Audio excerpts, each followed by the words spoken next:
Once upon a time, there was an arrogant princess who every time a suitor came to her, she had nothing to offer except to tell a few riddles.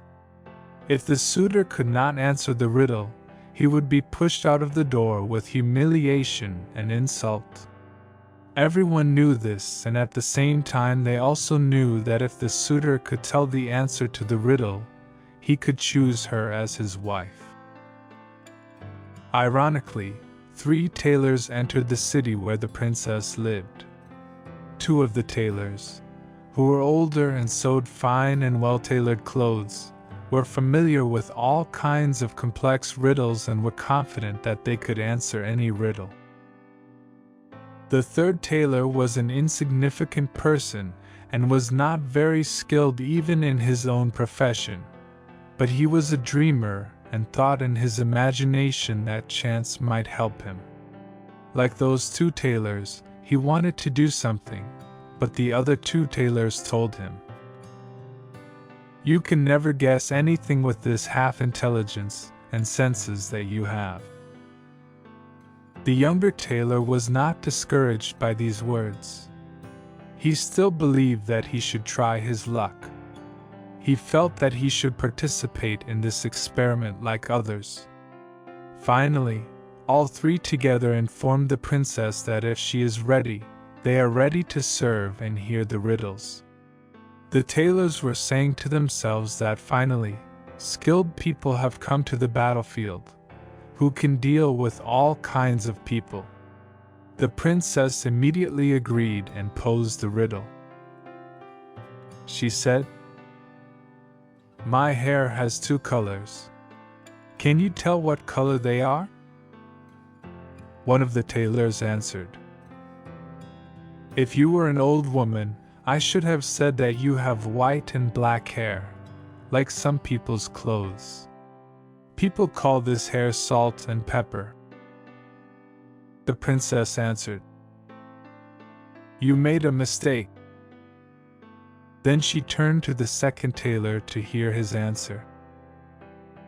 The 2nd tailor said, "Your hair is neither black nor white. That hair is brown and red like the coat my father wears on holidays."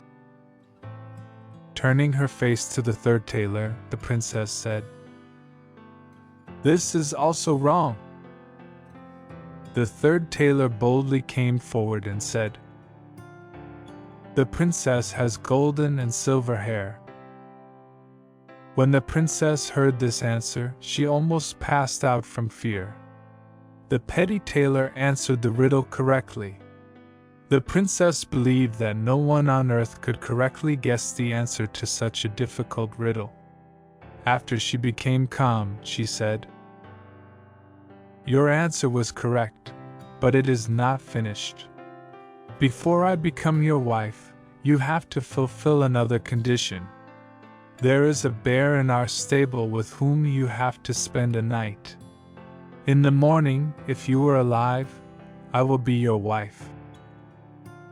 The princess said to herself that with this condition she would easily get rid of this suitor, because until then no one had survived the beast.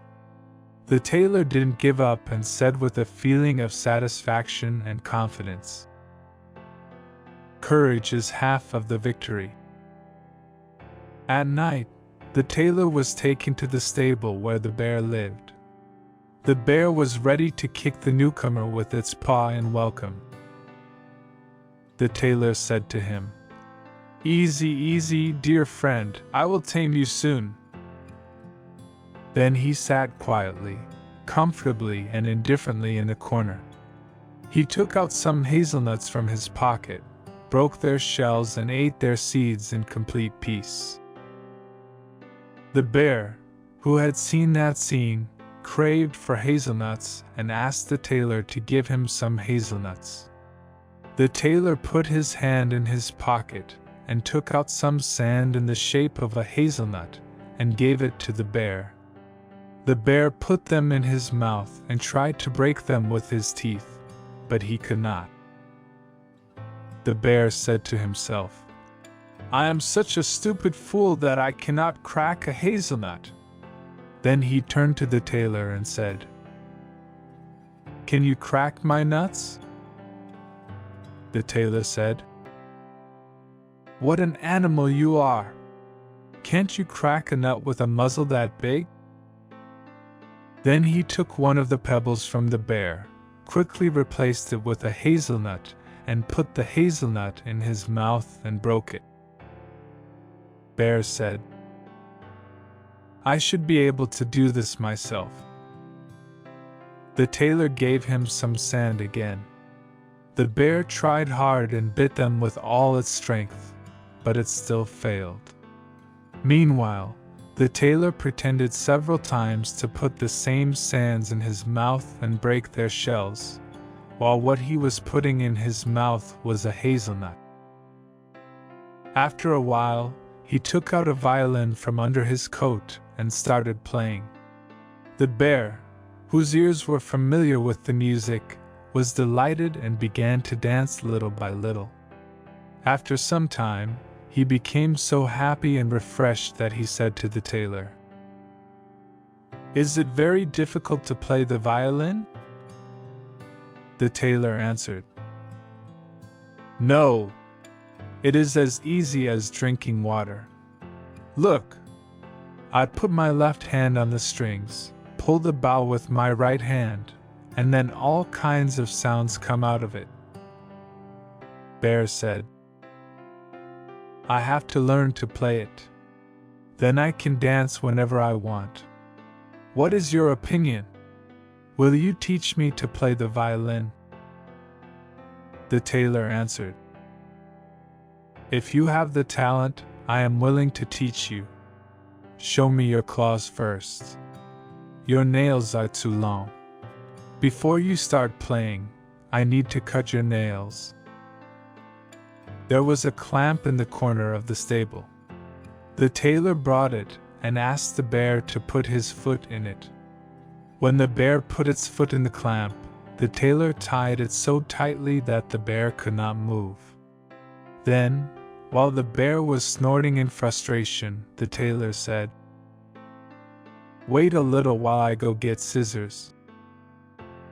The tailor lay down on a pile of straw and slept.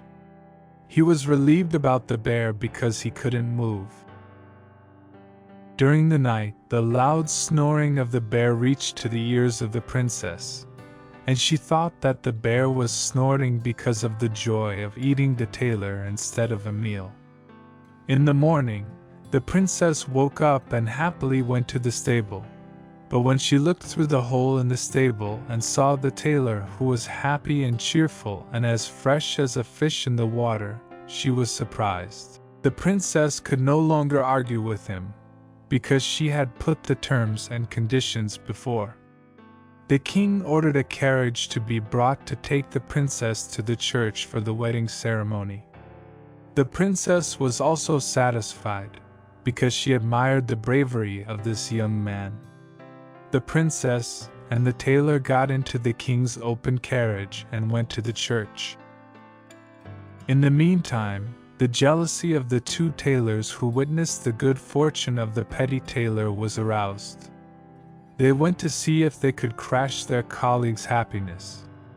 Two older tailors went to the stable and took the bear's leg out of the clamp. As soon as the bear's foot was freed, it followed the carriage with anger and resentment. The princess heard his snoring from behind and screamed in horror. "The bear is chasing us.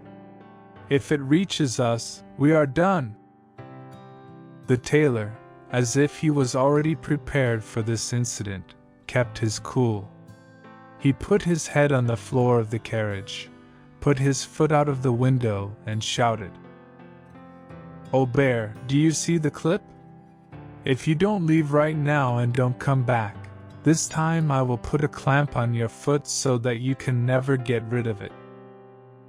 When the bear heard this threat, it had 2 legs, borrowed 2 legs and ran away with all its strength. Finally, our young tailor went to the church and the marriage ceremony took place happily.